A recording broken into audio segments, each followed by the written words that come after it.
The word edutainment breaks down to educational entertainment. Now, if you took that word, edutainment, and turned it into a theme park, you would get EPCOT. EPCOT, as you probably know, was Walt Disney's ambitious idea to develop an experimental community. The plan was to build an optimized city near Orlando, Florida. However, following Walt Disney's passing in 1966, EPCOT as originally intended was abandoned. Still, construction for Orlando's Walt Disney World moved forward, with Magic Kingdom ultimately opening in 1971. Through the following decade, Disney looked to expand the Florida resort with a new theme park, but with a different approach. The proposed park would stray from the castle and fantasy influences seen around Disney's two existing parks at the time, Disneyland Park and Magic Kingdom. Disney instead took inspiration from Walt Disney's idea of EPCOT when planning the company's next theme park, EPCOT Center. EPCOT Center had a lineup of expressive attractions created to entertain, inspire, and educate. EPCOT Center was a theme park unlike any other in its time, with the passionate and elaborate work of WED Enterprises on full display. Among animated dark rides and insightful exhibits, another one of EPCOT Center's opening day attractions was one of the more offbeat ones ever created by Disney. It was a show made possible by the ingenuity of past Imagineers, eventually made almost unrecognizable, and left to rot in the middle of a massively popular Disney theme park. This is the story of Kitchen Kabaret and Food Rocks at EPCOT.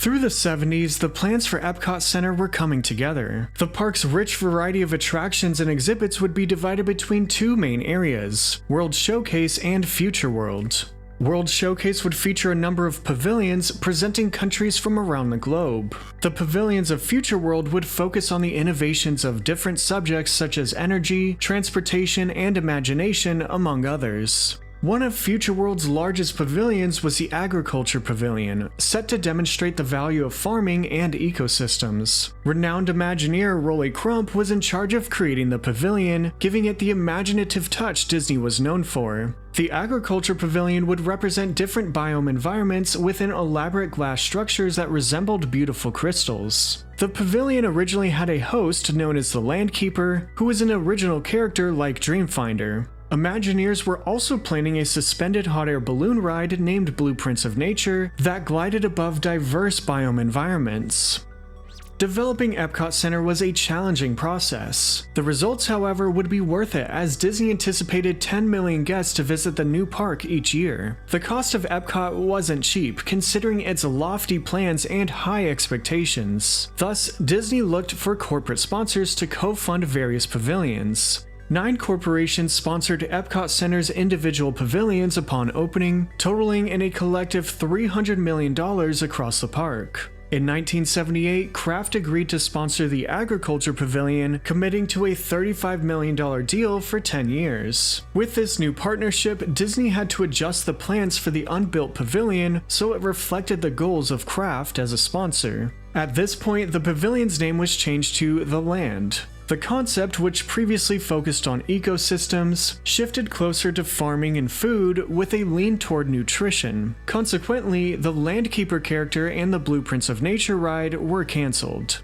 Despite changes, the land was going to be a robust pavilion, including an experimental greenhouse, and would provide an enriching experience for guests. With Kraft now as a sponsor, Disney found appropriate ways to incorporate its signature whimsy into the pavilion. Right, audio animatronics. Audio for sound. See, and electronically animated by sound. Disney pioneered the art of audio animatronic shows with the introduction of Walt Disney's Enchanted Tiki Room in 1963. From then on, audio animatronic shows were a fundamental ingredient to Disney theme parks. As EPCOT was in the oven, Imagineers found a way to bake an audio animatronic show into its lineup of attractions. Disney started developing an audio animatronic show for the land that would amplify the message of the pavilion's sponsor, Kraft. Audio animatronics were usually made to be animals or people, but this show would feature characters of a different flavor, a cast of animatronic food. Everyone was taking Epcot very seriously at that point in time. We thought, well, where's the Disney in all of this? And we thought, well, let's have some fun and, make the food come to life like cartoon characters would. Man, Kraft loved it. Eventually, management loved it, and we were off and running. Kraft Kabaret, later known as Kitchen Kabaret, would educate audiences about the 4 basic food groups as recommended by the USDA at the time. Kraft's Nutrition Advisory Council consulted directly with Disney on the nutrition-focused material in the show, making it educational for the whole family. Imagineer Scott Hennessy, the writer of Body Wars, wrote the script and lyrics for the show's original music, which was scored by Buddy Baker. The show's characters were designed by Imagineer Steve Kirk, known for his early work creating the Abominable Snowman on Matterhorn bobsleds. Jeff Burke, whose credits include Country Bear Jamboree and America Sings, was the figure finisher for the audio animatronics. The team cooked up a full show, music, and characters through sketches, scale models, and eventually full-size figures. More than 30 audio animatronics were developed for the show. With EPCOT Center coming together, guests were soon in for a treat with a small audio animatronic show in the Land Pavilion. 21st century's here. It's time for the dream to come true. EPCOT Center opened October 1st, 1982 as Walt Disney World's second theme park. The grand opening pulled in massive crowds, and park officials said attendance was greater than expected. Available on Epcot's opening day was the Land Pavilion presented by Kraft. The expansive pavilion was the largest of the park's opening day attractions. It showcased noteworthy uses of land for agriculture through the spirit of progress, technology, and natural resources. The Land Pavilion, with its standout conservatory-like architecture, offered a few experiences for guests. These were the Listen to the Land boat ride, 2 restaurants, a film presentation, and Kitchen Kabaret. The Kitchen Kabaret, which is a musical theater show using audio animatronic fruits and vegetables and singing about good nutrition. The entrance area for Kitchen Kabaret, which was on the bottom floor of the pavilion, was stylized like a theater lobby. It was decorated with food-themed posters and subtle food frills in the molding. Past this room, the attraction had a holding area just outside the theater. The Sudo outdoor room gave a calming nighttime feel in a town square. The bright lights of the theater entrance illuminated the restaurant facades and food-related storefronts in the well-themed area. Once the doors opened, guests filed in the 225-seat theater, awaiting a 13-minute show. A smooth overture played, building excitement for the musical revue just moments away. Over the suspenseful roll of a timpani drum, an announcer said, "And now, the show that has the whole town cooking, the Kitchen Kabaret," before introducing the show's hostess. A single spotlight shined on a lone animatronic off to the side, the hostess of Kitchen Kabaret, Bonnie Appetit. Draped over a stack of cookbooks, Bonnie Appetit started the show on a woeful yet relatable note with a case of the mealtime blues. She set up the show ahead, educating the audience of the basic ingredients that can make up a balanced meal. The theater went dark as the curtains of the main stage opened. A spotlight revealed a classic 1940s-style kitchen, a look the designers called cartoon deco. Jamming at center stage was an eccentric band of condiments called the Crackpots, resembling products by Kraft. They got the show going and brightened up the mood with their percussive grooves. Bonnie Appetit, now in a snappy outfit, joined back in singing. Thank you folks for coming to my kitchen as I sing the praise of good nutrition. The Dixieland number concluded as the Crackpots lowered under the stage. Enchanting chords washed over the theater as Bonnie Appetit introduced the next act. First up were Mr. Dairy Goods and his Stars of the Milky Way, representing dairy. The refrigerator crept open with a cold mist pouring out. A group of talented Dairy Goods made their way into the spotlight with a crisp number. The suave Mr. Dairy Goods, a carton of milk, sang in a classic silky smooth voice while gripping a vintage microphone of the era. Behind them were Miss Cheese, Miss Yogurt, and Miss Ice Cream, who were all light spoofs of old Hollywood stars. They sang about the sweet delights of dairy before retreating back into the frosty fridge.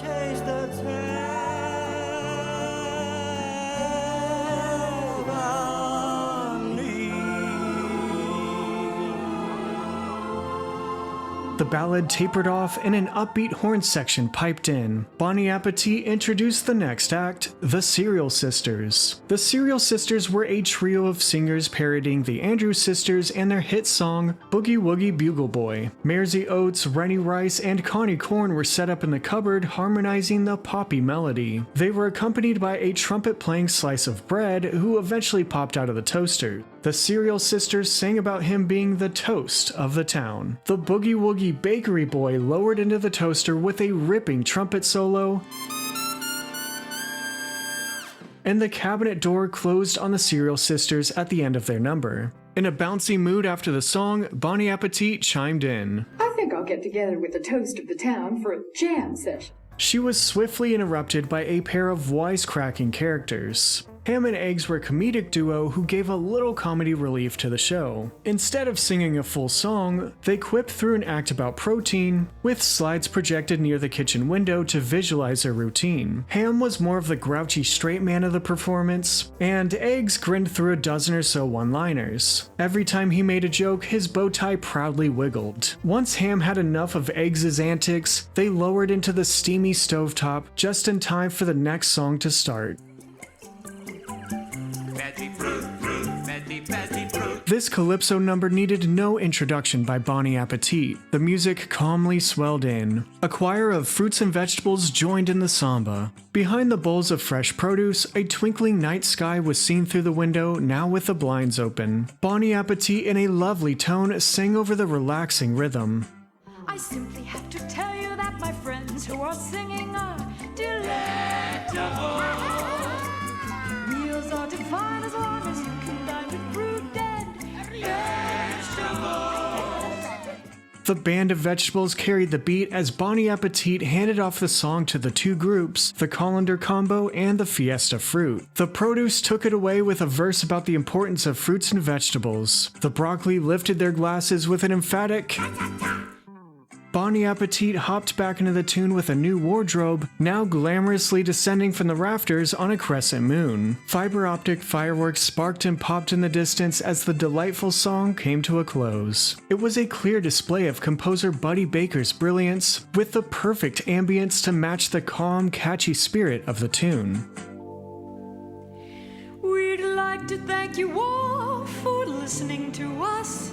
We hope you understand good nutrition's a must. The animatronics from the whole show returned for a group finale. In the same order as their first appearance, the different food groups added to the song with their own flair. The blinds on the window raised to reveal a vibrant sunrise. All the food, now with the crackpots joining in, sang in unison for the grand finale. The show ended on a high note with dazzling lights and spectacular tones, emphasizing the importance of eating healthfully. With that, Kitchen Kabaret came to an end. Kitchen Kabaret was a tasteful show guests found charming. The show's clever writing, nice touches, and subtle effects added up for an appetizing attraction. Kitchen Kabaret dished out a warm and inviting flavor with a nice balance of being amusing, entertaining, and educational. It was a satisfying show with a witty self-awareness that wasn't over the top. The contained seasoning was perfect for anyone interested in a signature Disney audio animatronic show, or those who just wanted a few minutes off their feet in the air conditioning. Kitchen Kabaret was popular enough for Disney to sell merchandise at the Land Pavilion in a gift shop called Broccoli and Company. As the years went on and EPCOT Center changed a bit, the Land Pavilion would inevitably need a refresh. However, Kraft, the original sponsor of the pavilion, would not be around for those changes, and neither would a fan favorite. A quick interruption to say thank you for watching. If you enjoyed this video and want to see more, please leave a like and consider subscribing. Now back to Kitchen Kabaret. A decade after the opening of EPCOT Center, Kraft was up for renewal with Disney. The company's original 10-year sponsorship of the Land Pavilion was expiring. On the 10th anniversary of EPCOT, that's exactly what happened. Kraft did not renew its sponsorship, and Disney was left looking for a new backer. Shortly after, in November 1992, Nestle USA agreed to sponsor the Land Pavilion effective January 1st, 1993. Nestle's involvement meant the pavilion would receive extensive renovations over a 2-year period. The Land Renewal, as the refurb was called, was stated to last through the end of 1994. Tenured corporate sponsors at Epcot commented how the attractions became dated and needed to be changed after time. Nestle was eager to revive the land, aiming to turn it into a leading-edge pavilion. One Disney publicist even mentioned how the land needed up-to-date colors. The pavilion's earth tones were considered too outdated. Just to clarify, the earth tones in the land pavilion were going away. As a part of the remodel, Kitchen Kabaret got some small immediate changes. The condiment animatronics were redressed to no longer imply the branding of the former sponsor, Kraft. Kitchen Kabaret remained open for the time being as work began freshening up the pavilion.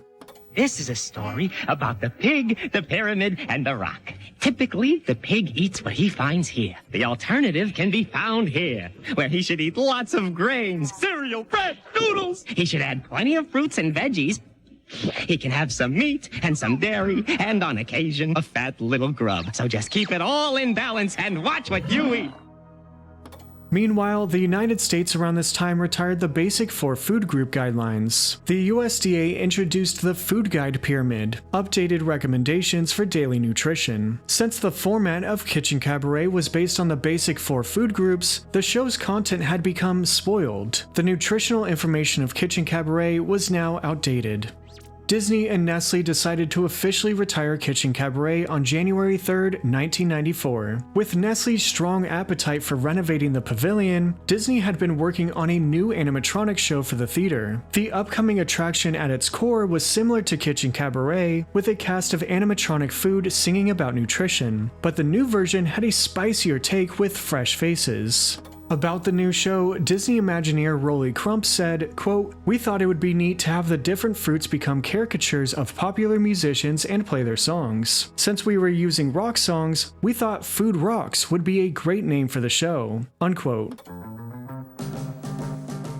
The new animatronic concert was written by Imagineer Jim Steinmeier. The show was themed to an all-star benefit concert promoting good nutrition. The acts were all parodies of popular songs with punny versions of pop stars. The music, headed by George Wilkins, was a playlist of precisely recreated pop songs. Some planned acts were going to be Tina Tuna and Elvis Parsley. The rock band Kiss at one point was considered to play the role of the bad guys. Significant changes were being made to the show beyond just the script. For example, the set was structurally similar to that of Kitchen Kabaret, but aesthetically redesigned for a more abstract MTV look with large lighting fixtures. Only one audio animatronic from Kitchen Kabaret, the milk carton, made it into the show. The rest of the animatronics were new, but had limited animations after being mostly installed in the same framework as the previous show.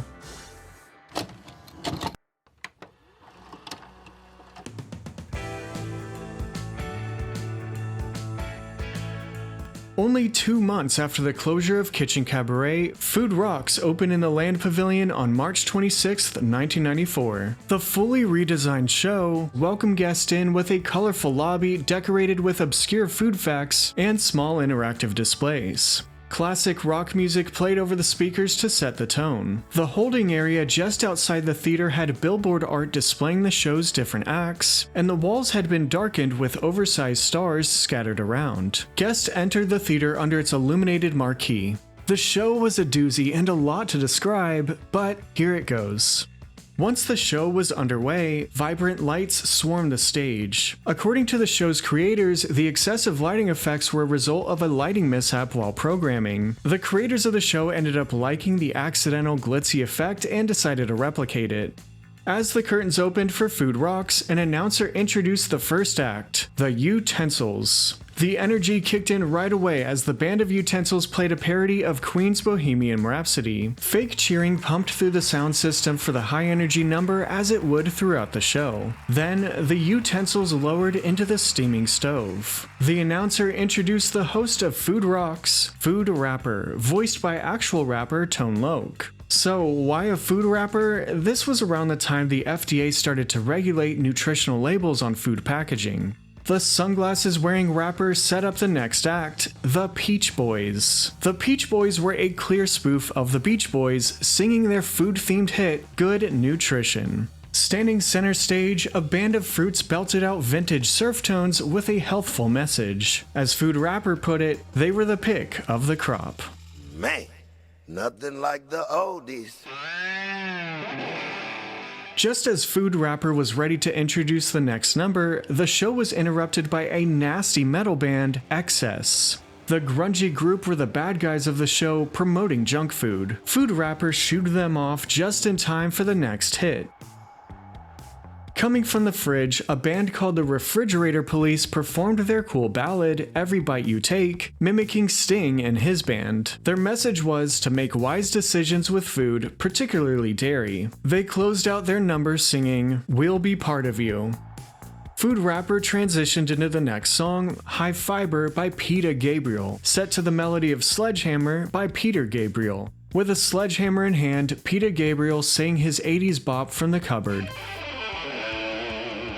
The junk food band XS wasted no time after the final chord of High Fiber. They intruded once again, but Food Rapper handled them. It was his time to shine. Food Rapper broke into a rap parodying the actual voice actor's song, Funky Cold Medina. His verse stressed the importance of reading the label before eating. Food Rapper got a break from the action while the announcer introduced the next musician, the soul of rock and roll. A fishy caricature of Cher came down from the ceiling to sing a protein-themed version of the Shoop Shoop song, It's in His Kiss.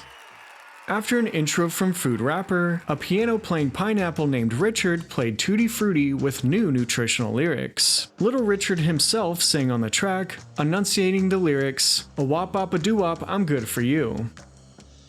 Another piano-playing piece of fruit started up a new song, Vegetables Are Good For You, to the tune of Breaking Up Is Hard to Do. The eggplant named Neil Musaka was voiced by the original songwriter and doo-wop star Neil Sedaka.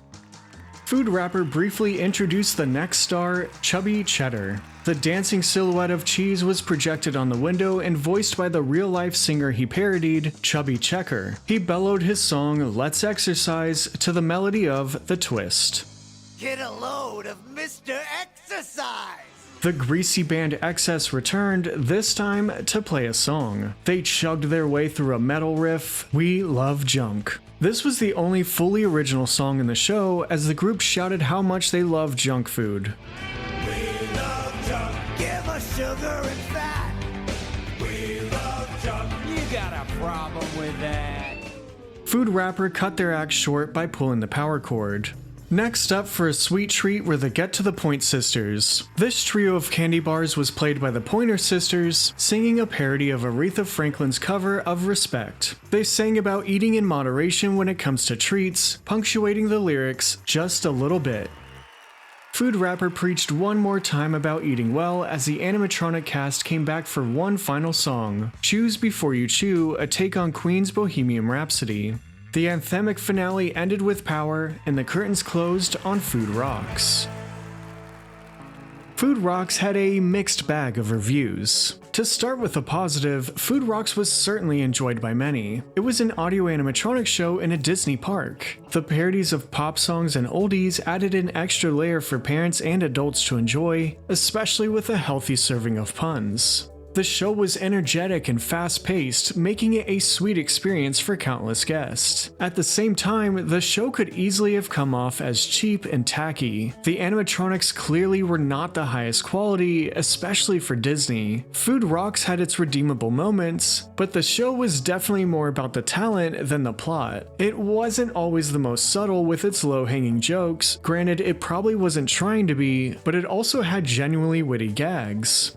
Perhaps the biggest flaw of Food Rocks was its obvious attempt at being trendy and relevant. The slew of pop music in a concert environment may have been fresh upon opening, but the act got stale over time. Stylistically, Food Rocks had a relatively short shelf life. Food Rocks was a harsh contrast to its predecessor, Kitchen Kabaret. Kitchen Kabaret seemed more refined than its replacement. Its original music and script were tonally more palatable. Kitchen Kabaret let the essence of its message marinate just perfectly. In comparison, the in-your-face, forcibly energetic style of Food Rocks felt like a shoddy overlay similar to the Enchanted Tiki Room under new management. Going from pleasant to brash was tough to swallow for some. But just because Kitchen Kabaret was delectable doesn't mean Food Rocks was regrettable. In defense of Food Rocks, a lot of guests didn't know any better. Not everyone got to see Kitchen Kabaret, so not everyone had something to compare it to. All they knew was the zesty show playing in front of them. It was entertaining enough despite criticism. It was a good show on its own. The vocal performances were top-notch from talented musicians. Food Rocks was catchy and cute. It brought joy to many families, but it wouldn't sail forever. Into the 2000s, Nestle and Disney were planning a major refurb for the Land Pavilion. Nestle extended its sponsorship of the pavilion, and the land was being evaluated for future improvements. EPCOT had shifted in the years leading up to this time. The park received a new thrill ride test track in 1999, reaching speeds of 65 miles per hour. A few years later in 2003, Disney added Mission Space to Epcot's growing lineup of thrill rides. Disney was seriously investing to update Epcot, and they weren't done yet. In October 2003, Disney announced the next addition to Epcot, Soarin. The innovative flying theater was popular over at Disney California Adventure, and executives were keen on introducing it to the East Coast. This major announcement meant the land would see its biggest update since opening. Soarin would be added to the land, but to make room, Disney needed the theater space of Food Rocks. Construction for Soarin began in September 2003. Food Rocks gave its final performances a few months later on January 3, 2004. Coincidentally, it closed exactly 10 years to the day when Kitchen Kabaret did. Soarin opened at Epcot in the Land Pavilion on May 5, 2005. That's not where the story of Food Rocks ends, though. Some of the Food Rocks audio animatronics were auctioned off on eBay in the 2000s. The stage itself lasted a bit longer in the park. Only part of the Food Rocks theater was demolished to make room for Soarin. The lobbies and theater seating were lost. Those were located roughly where the entrance of Soarin is today. The actual stage, however, was a bit off to the side. That space apparently wasn't needed for the new attraction. The Food Rocks stage was walled off and left somewhat intact, minus the audio animatronics. The battered set was left abandoned behind a wall by the entrance of one of Epcot's marquee attractions. Nowadays, the stage is no more. Years went by and Disney eventually utilized that space for the women's restrooms in the 2010s. With the final in-park remnant now gone, the memories of Kitchen Kabaret and Food Rocks can still be found here and there. Small mementos and nods to the two defunct shows come up every now and then. In the queue of Epcot's Guardians of the Galaxy Cosmic Rewind, Star-Lord, played by Chris Pratt, nostalgically references Veggie Veggie Fruit Fruit. A small Food Rocks reference is also in Magic Kingdom's Carousel of Progress. Disney occasionally sells throwback merchandise to commemorate the shows, and some references have popped up at Epcot's festivals and D23 events. Kitchen Kabaret and Food Rocks may be no more, but the legacy of those two shows made an impression on so many Disney fans. They were silly audio animatronic shows with singing fruit and catchy music. What's not to love? The lingering memories have left a great taste, and the melodic Veggie Veggie Fruit Fruit still today will leave a smile on anyone's face. Thanks for watching, and special thanks to the Storybook Amusement patrons for making videos like this possible. Shout out to the producer credits, Parallel Discover, and Nick E. If you enjoyed this video, I'd appreciate it if you give it a thumbs up and consider subscribing if you'd like to see more. Find the article version of this video and Storybook Amusement merch at storybookamusement.com. For exclusive content, join the Storybook Amusement Patreon today for as little as $1 per month. Thanks everyone for watching.